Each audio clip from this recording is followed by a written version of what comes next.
31 July మరియు August 1 ఈ శుక్రవారాల్లో release అవుతున్నటువంటి గురు శుక్రవారాల్లో రిలీజ్ అవుతున్న సినిమాల టైటిల్స్ 3 కూడా ఇంగ్లీష్ ఉండడం విచిత్రం. ఈ మధ్య కాలంలో తెలుగు సినిమాలకు ఇంగ్లీష్ పేర్లు పెట్టడం కూడా పరిపాటైంది. ఈవెన్ డిజైన్ కూడా ఇంగ్లీష్లోనే చేస్తున్నటువంటి ఒక కింగ్డమ్ పోస్టర్ ఇక్కడ చూడొచ్చు. రేపు విడుదలవుతోంది.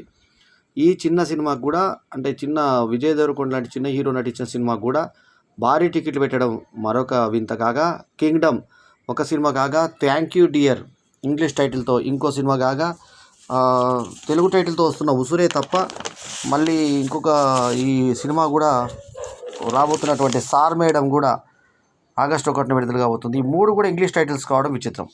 కాకపోతే sir madam even Tamil cinema నుంచి విజయ్ సేతుపతిను ప్రముఖ కథానాయిక నిత్యా మీనన్ కలిసి యాక్ట్ చేసినటువంటి ఈ సినిమా ఘన విజయం సాధించినటువంటి డబ్బింగ్ సినిమా. దీన్ని తెలుగులో సార్ మేడం అని రాయడం ఒక మంచి ఇది ఇంగ్లీష్ టైటిల్ పెట్టినా కూడా. సో కింగ్డమ్ ఇంగ్లీష్లో ఉంది చూడండి టైటిల్. సో ఇది ఈ 4 సినిమాల్లో కూడా 3 English titles sir madam, kingdom, తర్వాత థ్యాంక్ యూ డియర్ 3 సినిమాలు కూడా ఇంగ్లీష్ టైటిల్స్ కావడం విశేషం. కాగా ఈ వారం రిలీజ్ అయ్యేటువంటి సినిమాల్లో ఒక్క తెలుగు టైటిల్ ఒక్క ఉసురే మాత్రమే ఉంది. ఇదండి విశేషం. సో ఈ ఇంగ్లీష్ టైటిల్స్ ధోరణి ఎప్పుడు తగ్గుతుందో, ఈ ఇంగ్లీష్ ఫాంట్లతో సహా ఇంగ్లీష్లో తీసుకొస్తున్నటువంటి ఇది ఎప్పుడు పోతుందో ప్రేక్షకులకి తెలియాలి, లేదా నిర్మాత దర్శకులకే తెలియాలి.